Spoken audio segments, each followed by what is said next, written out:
예수라는 뮤직비디오인데요. 저에게 홈페이지에 올려놨으니까 다시 보기를 원하시면은 스마트폰이나 홈페이지를 통해서 다시 보시기 바랍니다.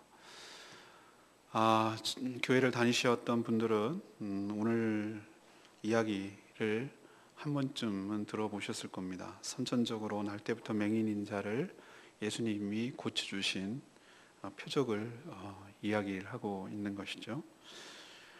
우리 속담에 몸이 만약에 1000양이라면 눈이 900양이다라는 속담이 있습니다.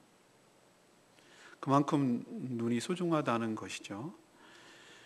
여러 장애들이 다 불편합니다만 특히 시각장애인은 참 여러 가지 면에서 많이 불편합니다.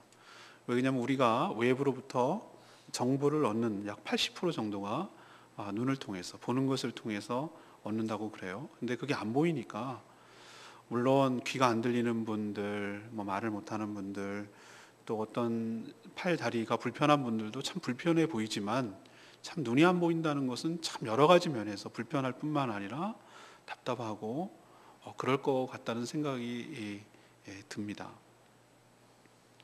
근데 우리는 자꾸 육신의 눈만 생각하는데 성경은 눈을 두 가지 종류로 얘기를 하죠. 하나는 육안, 그러니까 우리가 눈으로 보는 이 육안을 얘기하고, 또 동시에 또 다른 눈이 있는데 그것이 영안이라고 얘기를 합니다. 영적인 눈을 떠야 된다고 말을 하죠. 오늘 아셨겠지만 오늘 제목은 밝게 보려면이라는 것이 우리의 육신의 눈만이 아니라 우리의 영안이 밝게 열려서 새로운, 보지 못하는 새로운 차원의 것들을 발견하고 볼 수 있는 축복이 여러분 가운데도 있게 되기를 간절히 바랍니다. 운전을 못하던 사람이 운전을 하게 되면 새로운 세계가 열리죠. 늘 남의 것만 타던 사람이 자기가 운전해서 할 때 그 첫 느낌은 잊을 수가 없어요. 되게 신나고 재밌고 막 그래요. 수영을 못하던 사람이 수영을 하게 되면 새로운 세계가 열리는 거예요. 그건 경험한 사람만이 아는 것이죠. 저도 처음엔 수영이라는 거를 전혀 못했습니다. 맥주병도 아니고 이건 쇠망치. 나 물에 사람이 뜬다는 게 이해를 못했었어요. 그런데 뜨더라고요. 저 같은 사람도 떠요. 그래서 그걸 했을 때 내 힘으로 25m를 갔을 때 그 희열감은 말할 수가 없죠. 새로운 세계가 열리더라고요. 자, 이것과 어떻게 영안이 뜨는 게 비교가 되겠습니까? 우리는 새로운 경험을 해도 완전히 다른 차원이 열리는 거죠. 저는 이거를 비교하기를 이렇게 하고 싶어요. 그냥 벌레처럼 자기 배에다가 이게 땅바닥에 기고 다니던, 지면에 닿아야만 살아가는 벌레 같은 2차원적인 삶에서 죽은 것 같은 고치를 거치고 거기서 나방이 되어가지고, 나비가 되어가지고 공간이라는 3차원, 2차원은 지면에서 닿고 살았는데 딱 떠가지고 3차원에서 나비를처럼 날개로 공간을 날아다니는 그 나비의 심정을 이해해 보셨습니까? 우리가 육안으로 보는 정도의 수준, 세계라는 것은 벌레와 같이 이 땅을 기고 살아가는 그 정도의 수준에서 보는 것이라면, 영안이 떠진다는 것은 무엇을 의미하는가? 그런 정도의, 수영을 하는 정도, 운전을 하는 정도의 차원이 아니라 완전히 다른 세계를 볼 수 있는 눈이 열린다는 것을 의미해요. 이 영안이 열리게 될 때 여러분의 구원의 은총을 받고, 영안이 열릴 때 주님을 만나게 되고, 영안이 열리게 될 때 여러분에게 진정한 축복과 은혜가 넘쳐나게 될 줄로 믿습니다. 여러분, 이런 영안이 떠지기를 소망하시죠? 열리기를 원하시죠? 그렇다면 오늘 말씀을 잘 들으시려고, 내가 영안이 열려서 밝게 보려면 어떻게 해야 되는가, 그것을 잘 깨닫고 영안이 열리게 되는 축복이 이 시간에 있게 되기를 간절히 축복합니다. 자, 그러면 영안이 열리기 위해서는 첫 번째로 우리의 선입견을 넘어서서 하나님의 관점이 필요하다는 거예요. 오늘 말씀을 보니까 예수님께서 일행이 제자들하고 길을 가는데, 날 때부터, 그러니까 선천적으로 태어날 때부터 맹인이었던, 앞을 보지 못하는 사람을 만나요. 그런데 2절 보니까 제자들이 이 맹인을 보고 예수님께 질문을 해요. 라삐어, 선생님, 이 사람이 맹인으로 저렇게 태어난 것이 누구의 죄 때문입니까? 저 사람의 부모의 죄 때문입니까? 아니면 저 사람 죄 때문입니까? 이렇게 묻는 거예요. 이것이 바로 당시 제자들 넘어서서 또 유대인들, 아니 어쩌면 우리들도 이런 생각을 가지고 있는지 몰라요. 인간의 아주 뿌리 깊은 고정관념이 있다면 바로 제자들이 말하는 질문이에요. 어떤 결과가 있으면 원인이 반드시 있다. 나쁜 결과는 나쁜 원인이 있기 때문이다. 이게 뭐죠? 이걸 뭐라 그럽니까? 인과응보 사상이라고 그래요. 원인이 있으면 결과가 있고 거기에 상당한 보응을 받는 것이다. 이런 사고방식이 딱 내리 깔려 있어요. 그 질문 속에는. 그래서 우리도 제자들처럼 이렇게 생각하는 경향이 있어요. 우리 주변에 일어나는 여러 가지 사고, 그리고 어떤 사건, 또 그리고 장애, 그리고 어떤 고난, 이런 것을 겪을 때 제자들과 같은 질문을 하고 제자들과 같은 반응을 해요. 이건 누구 때문이지? 뭐가 원인이지? 왜 이런 결과가 왔지? 원인이 뭐지? 뭐 이런 것을 찾기가 쉬워요. 여러분 정말 그렇습니까?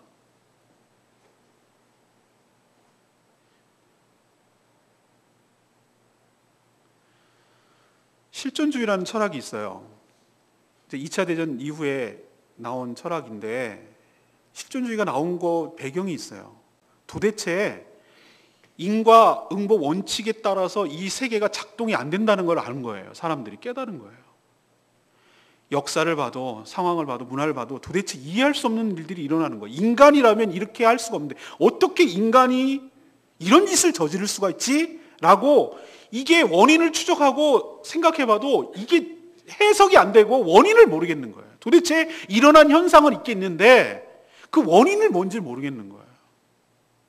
뭔가 세상이 부조리한 것 같고 뭔가 세상이 원칙대로 안 돌아가는 것 같은 느낌을 받는 거예요. 그래서 나온 사조 철학이 바로 실존주의예요. 저도 고등학교 때 실존주의 철학 대표적인 작가가 까미라는 이방인을 지었던 까미예요. 까미.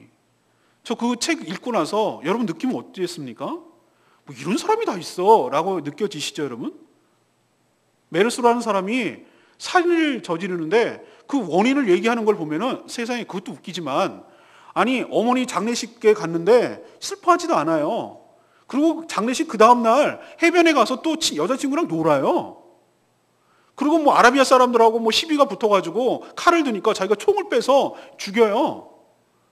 이게 무슨 결과를 초래할 건지 뭐 이런 생각이 없어요. 근데 뭐라고 얘기하냐면 햇빛이 너무 강해서 그래서 사람을 죽였다는 거예요. 재판정에서 하는 소리가. 그 신부가 당신 살인죄를 졌으니 큰 하나님께 고해성사라고 용서를 구하라고 그래도 나는 그런 거 필요 없다 이렇게 얘기를 해요. 이게 뭘 얘기할까? 나 맨 처음에 그게 무슨 말인지 몰랐어요. 그런데 나중에 실존주의를 좀 배우고 나니까 알겠네.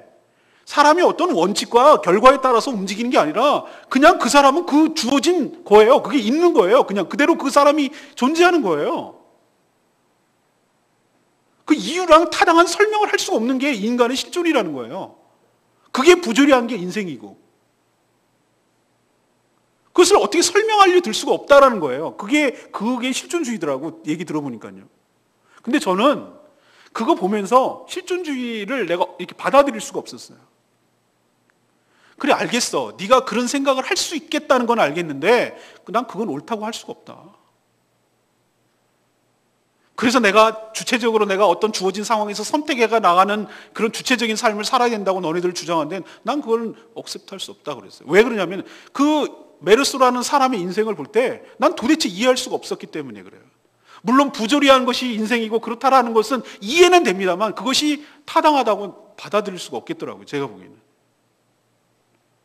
사랑하는 여러분, 인간들이요 원인과 결과를 그동안 쭉 생각해 왔는데 그게 안 되니까 설명이 안 되니까 살아가는 것들이 이런 실존주의가 나오는데 이것도 대안일까라고 생각하면 전 그게 대안이 아니더라 이 말이죠.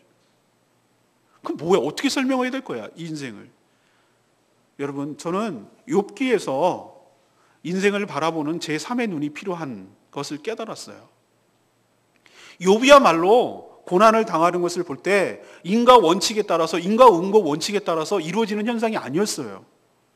여러분이 욥이라면 어떻게 하겠어요? 이 사람은 잔치를 벌이고 나서 잔치 가운데 혹시 내가 하나님 앞에 잘못을 했을까 봐 혹시라는 것을, 만약을 생각해서 그 잔치가 끝난 다음에 하나님 앞에 용서를 구하는 제사를 드릴 정도로 바르게 살려고 노력하는 사람이었어요. 성경은 동망의 의인이라고 표현해요. 근데 그 사람에게 일어나는 일들이 그 사람의 어떤 잘못 때문입니까? 아니에요. 그 사람은 이해할 수 없는 천상의 일들 때문에 자기가 결과를 당하는 거예요. 하늘에서 무슨 일이 일어나는지 자기는 몰라요. 사단이 참소를 하고 하나님께서 그러면 시험을 하라고 하고 그러면 범위를 정해놓고 그 가운데서 일어나는 일들 때문에 욥은 지금 당하고 있는 거예요. 그걸 어떻게 설명하겠어요? 욥이 뭘 잘못했기 때문에 그런 결과를 초래하는 것입니까? 아니죠. 우리는 오늘 첫 번째로 깨달아야 되는 것은, 영안이 열리기 위해서는 이런 인과응보 원칙에 따른 원인이 있으니까 결과가 있다. 이건 누구의 죄 때문이다. 이 맹인으로 태어난 것은 누구의 잘못 때문에 이런 결과가 오는 것이지 이유가 없이 이런 결과가 오지 않는다. 욥의 친구들이 항상 얘기했던 것처럼 너 알고 뭐가 있을 거야. 너 빨리 실토하고 캥기는 거 있지. 하나님 앞에 잘못한 거 있지. 그거 회개하고 용서를 구해야 네 문제 해결된다. 이 끈질긴 이 인간의 고정관념을 깨지 않는 이상 우리의 고난과 이 어려움들과 이 영안이 떠지는 것이 영원하다는 거예요. 우린 욥의 결말을 압니다. 욥의 큰 잘못 때문이 아니었어요. 이 과정을 통해서, 그리고 욥 자신도 물론 해당되지만 욥기를 읽는, 아니면 욥 주변에 있는 사람들, 욥의 친구들, 욥의 아내들, 그리고 욥기를 읽은 우리들에게 새로운 시각을 보여줘요. 그것은 뭔가 하나님의 살아계심과 하나님의 하시는 일들을 보여주기 위함인 줄로 믿습니다. 그걸 깨닫게 하시려고 하나님께서 욥의 고난들을 보는 거예요. 그래서 욥이 고백하잖아요.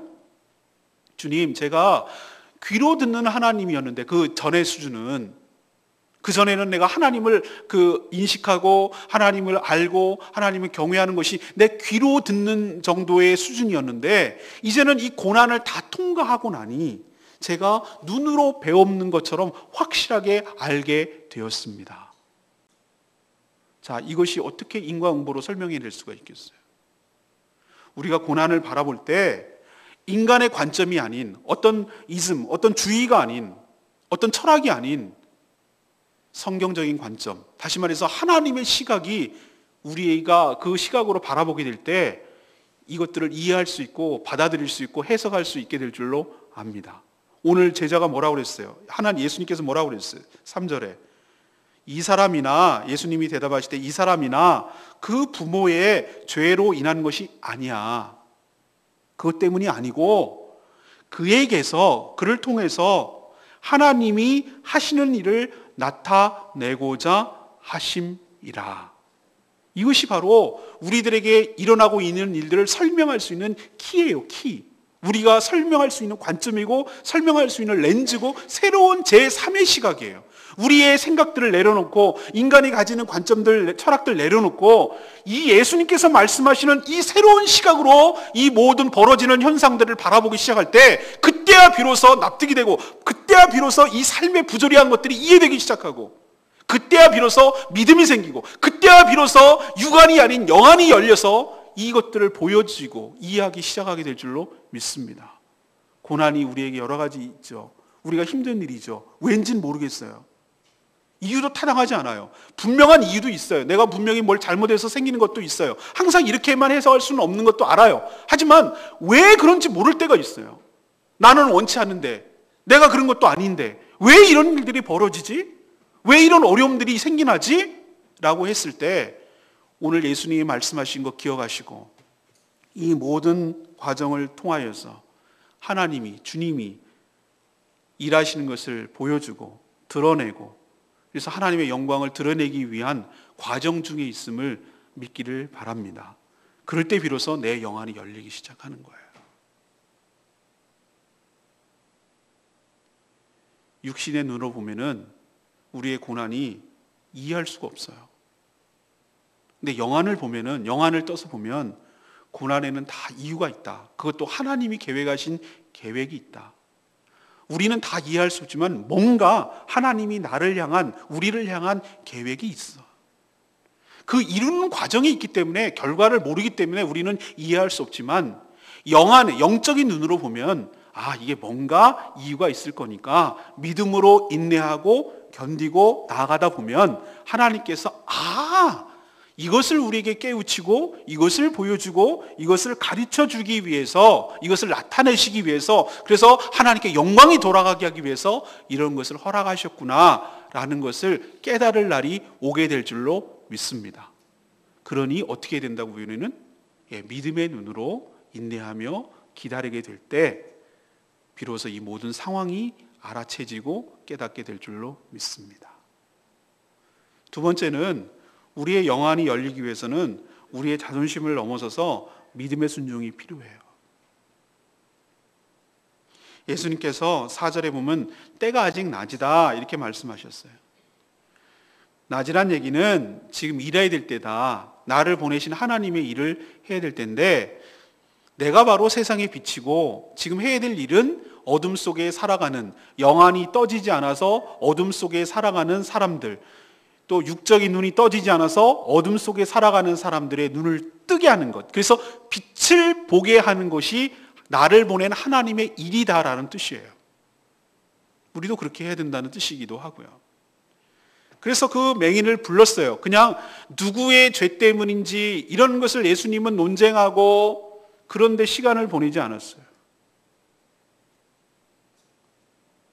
많은 사람들, 많은 철학자들, 인간들이 할 수 있는 것은 이게 왜 그런지, 뭐 때문인지 원인을 알고 논쟁하는데 시간을 다 보내요. 근데 예수님은 그렇게 이것이 무엇 때문인지 따지는데 시간을 보낸 것이 아니라 그 맹인을 불러 치유하는 일을 하고 계신 줄로 믿습니다. 이게 인간과 예수님의 차이점이에요. 그리고 그 맹인을 불러서 참 이해할 수 없는 일들을 하세요. 땅에 침을 뱉었어요. 그리고 진흙을 이기십니다. 그리고 이긴 진흙을 갖다가 그 맹인의 눈에다가 이렇게 바르시는 거예요. 그리고 하시는 말씀이 실로암 못에 가서 씻으라 이렇게 명령을 하시는 거죠. 근데 여러분, 맹인의 입장에서 한번 여러분 생각해 보셨어요? 그 맹인의 입장에서? 그 맹인의 입장에서 보면은 이거는 몹시 참 자존심을 상하게 하는, 모멸감을 느끼게 하는 행위예요. 동서고금을 막론하고 침을 뱉는다는 것은 경멸과 모멸의 상징입니다. 이거는 문화의 차이를 넘어서고 옛날과 오늘의 차이를 넘어서는 항상 인간의 공통점이에요. 더러울 때, 상대를 모멸감을 줄 때, 모욕할 때 침을 뱉어요. 근데 이것이 굉장히 중요한 테스트라는 것을 저는 깨달았어요. 그 맹인의 입장에서 보면은, 아니 내가 앞도 안 보인다고 나한테 이렇게 할 수가 있는가?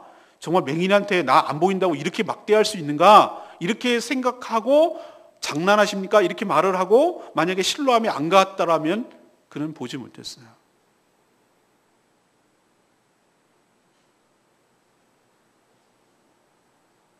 예수님의 이 행위는 저는 새로운 창조 사역이라고 해석을 했어요. 우리의 존재가 흙으로 만들어지고 흙덩이에 불과했는데 하나님께서 그 코에 생기를 불어넣으셔서 생영, 살아있는 영이 비로소 된 줄로 믿습니다.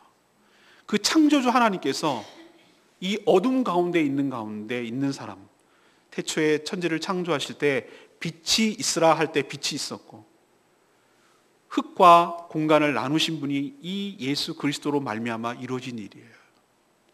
여전히 어둠 가운데 있는 이 맹인에게 하나님께서, 창조주 그분께서 흙으로 통해서 그에게 지금 새로운 창조, 치유 사역을 하고 계신 거예요.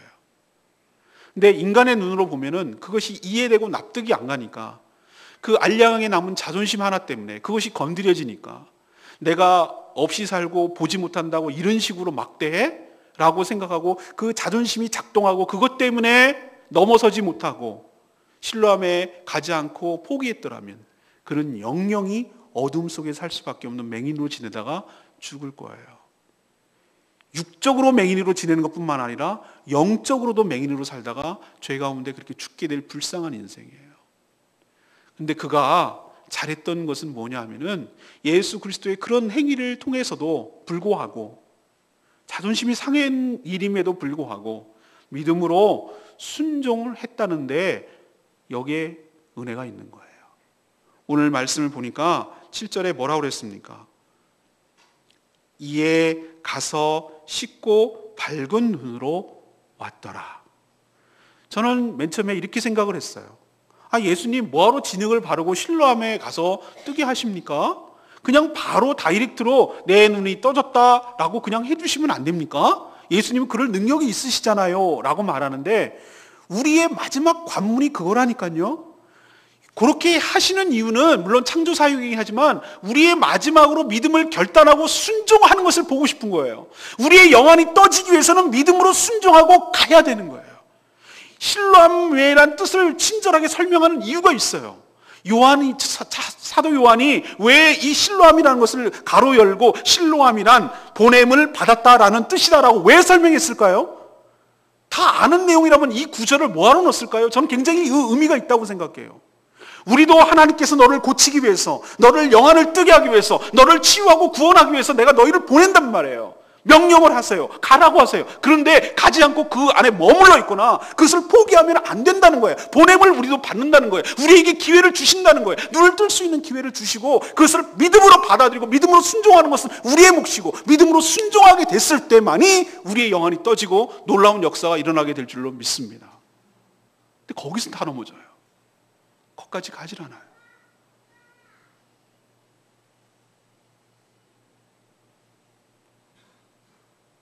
우리의 구원의 역사에 있어서 하나님이 다 하십니다. 100% 다 해요. 우리의 의지조차 하나님께서 그렇게 하세요. 근데 겉의 모양은 하나님의 호의에 우리가 반응하는 형태를 띄어서 해요. 예수 그리스도를 믿고 영접할 때 하나님의 자녀가 되는 권세를 주시는 줄 믿습니다. 근데 믿고 영접하는 행위를 영접 기도라는 형태를 띠게 하세요. 내 입술로 내가 예수 그리스도를 주라고 고백하고 내 마음속에 들어와 주십시오. 이제는 나의 모든 죄를 하나님께 회개하고 이제는 예수님을 영접하여 새로운 삶을 살게 되기를 원합니다라고 기도 형태로 내 입술로 고백하는 행위를 해야 내 문이 열리는 것이고 내가 내 문을 열어주는 것이고 그때 예수께서 내 안으로 들어오셔서 나의 주님이 되고 거듭나고 하나님의 자녀가 되는 권세를 누리게 될 줄로 믿습니다. 그 예수 그리스도를 영접하고 입으로 고백하는 행위가 바로 이 맹인으로 치면은 실로암에 가서 눈을 씻는 행위란 말이에요. 마지막 단계는 우리가 반응을 해야 되는 것이에요. 구원도 그럴진데 우리 삶에서 수많은 일들이 벌어지는데 마지막 과정에서 번번이 안 되고 번번이 놓치고 번번이 보지 못하는 이유는 여기에 걸리기 때문에 그래요. 가라, 보냄을 받았다, 된다 라고 했는데 그것을 귓등으로 듣고 그것을 믿지 못하고 그것을 불신하기 때문에 마지막 그 과정 가서 실로암 문을 가서 눈을 비비고 씻는 그 마지막 과정 요거를 하지 않기 때문에 내 눈이 열리질 않는 거예요. 그리고 하나님의 놀라운 역사를 보질 못하는 거예요. 사랑하는 여러분, 우리의 그 알량한 자존심, 우리가 생각하는 그런 경험들, 우리가 배워온 생각들, 그리고 나의 감정들, 이런 것들 다 내려놓게 되기를 원합니다. 그것이 우리의 걸림돌이에요. 그리고 믿음으로 그분이 무슨 얘기를 해도 내가 생각하기엔 상식적으로 이해가 하지 않아도 뭔가 이유가 있겠지. 더한 거라도 내가 할 거야 라는 겸손한 마음으로 그분의 말씀에 순종할 때 여러분이 눈이 떠지는 역사가 일어나게 될 줄로 믿습니다. 요 마지막 장애물 요거를 잘 넘어서서 큰 축복을 누리는 여러분 되시기를 간절히 축복합니다. 마지막 장애를 넘어서서 새로운 삶을 살아야 된다는 거예요. 날 때부터 맹인이 할 수 있었던 게 뭐겠어요?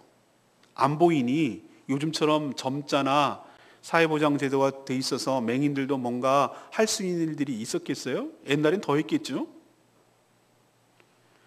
공부나 할 수도 없고 직업을 갖는 것도 불가능했을 거예요.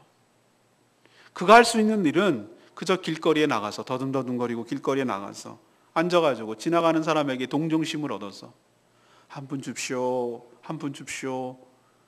동전 떨어지면 그것이 오늘 운수가 좋은 날로 알고 그저 인간 이하답게 일리 치면 일리 치고 전리 치면 전리 치고 반응도 못하고 대들지도 못하고 그렇게 인간 이하로 살아가는 비루한 인생이었을 거예요.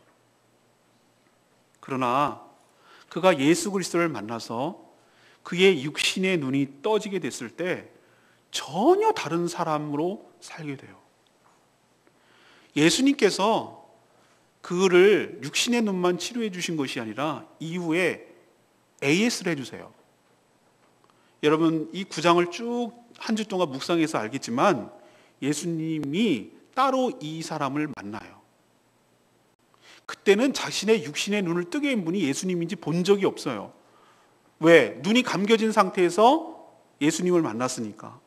근데 나중에 이 예수님이 따로 그 사람을 찾아요. 왜? 너무나 비난을 받고 유대인들로부터 출교를 당하니까, 예수님을 자꾸 증거하니까. 그래서 뭐라고 얘기냐면은 네가 인자를 믿느냐? 이렇게 물어요. 인자라고 하는 것은 문자 그대로 하면 사람의 아들이란 뜻인데 이것이 구약시대 때 신약으로 넘어오면서 메시아, 사람이 되신 예수 그리스도, 사람이 되신 하나님을 뜻하는 것이기 때문에 인자라는 개념이 바로 그리스도라는 뜻이에요. 그러자 이 맹인이 이렇게 얘기해요. 주여, 제가 믿고 싶습니다. 믿고 싶은데 누군지를 모릅니다. 그 뜻이거든요. 근데 그 맹인에게 뭐라고 얘기냐면 너랑 지금 나랑 얘기하고 있는 그가 바로 인자이다. 네가 보고 있는 그 사람이 인자다라고 자신을 커밍아웃해요. 자신을 정체를 드러내요. 그러자 이 맹인이 어떻게 바뀌냐면은 주여 내가 믿나이다라고 말하고 엎드려 예수님께 절해요. 이 과정이 무엇이죠? 바로 예수 그리스도를 믿고 영접하는 과정이에요.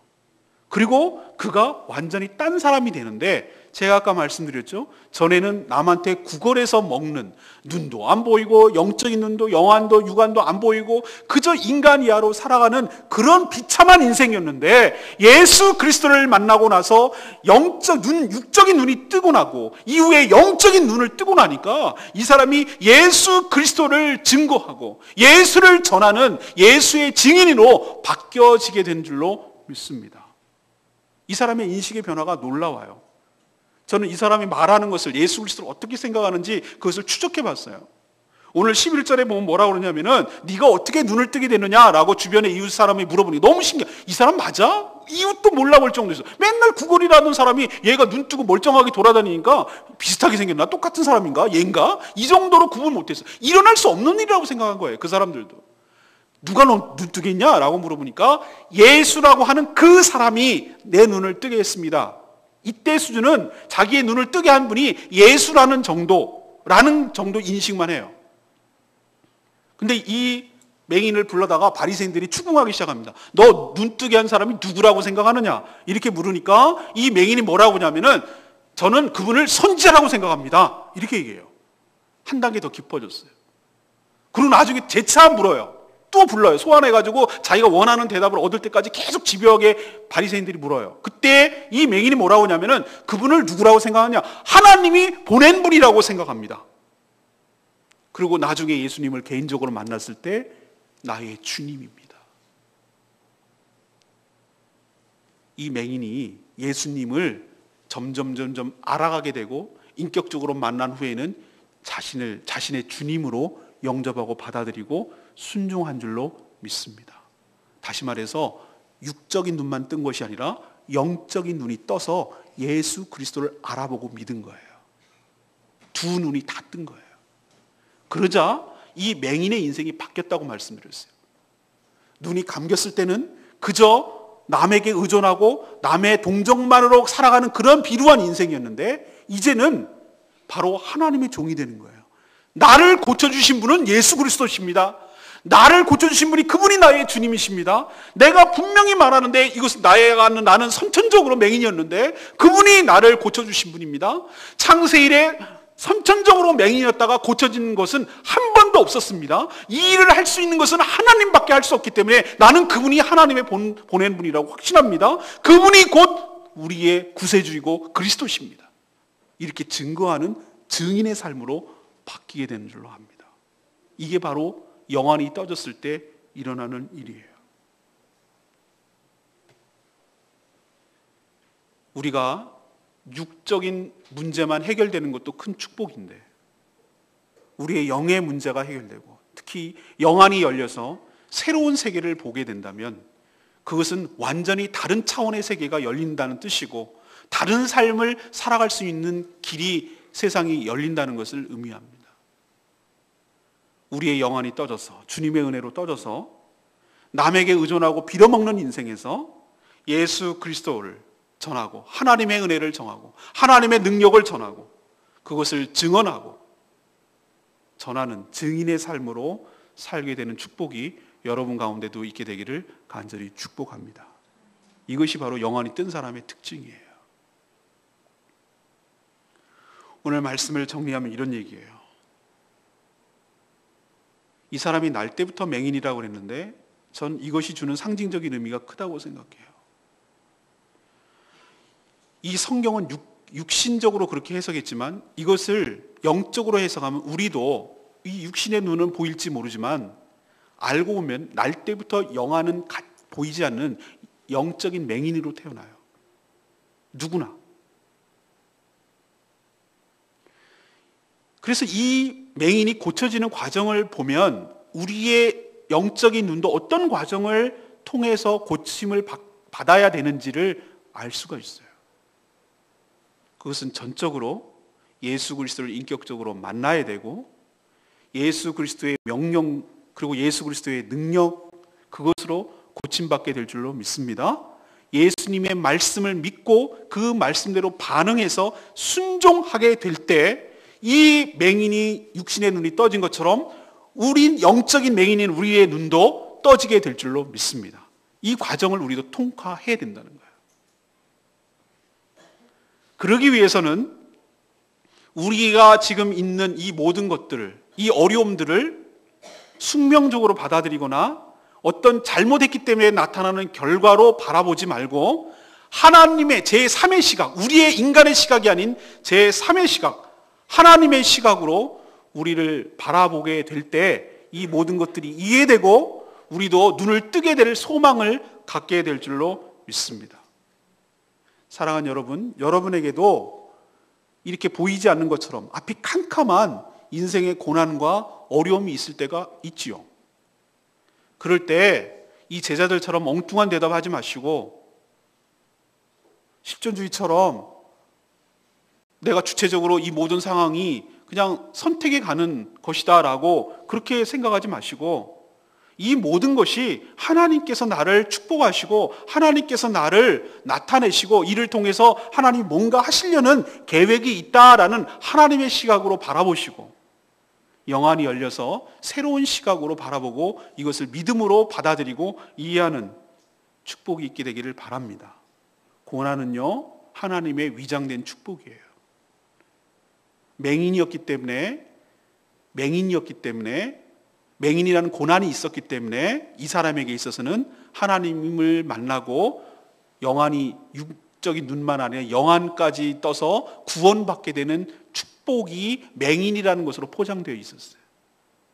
여러분에게도 고난이 이해할 수 없지만 그래서 캄캄하게 보여지지만 그 안에는 놀라운 하나님의 계획이 축복이 그 안에 심겨져 있는 줄로 믿습니다.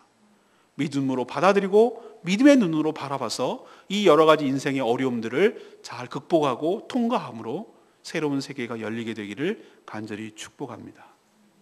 두 번째 얘기는 하나님이 복을 주시려고 놀라운 구원과 축복과 은혜를 주시려고 마지막 명령을 내리시는데 그 마지막에서 항상 넘어지고 있는 나의 발목을 잡는 불순종과 불신이 뭔지를 잘 파악하셔야 돼요.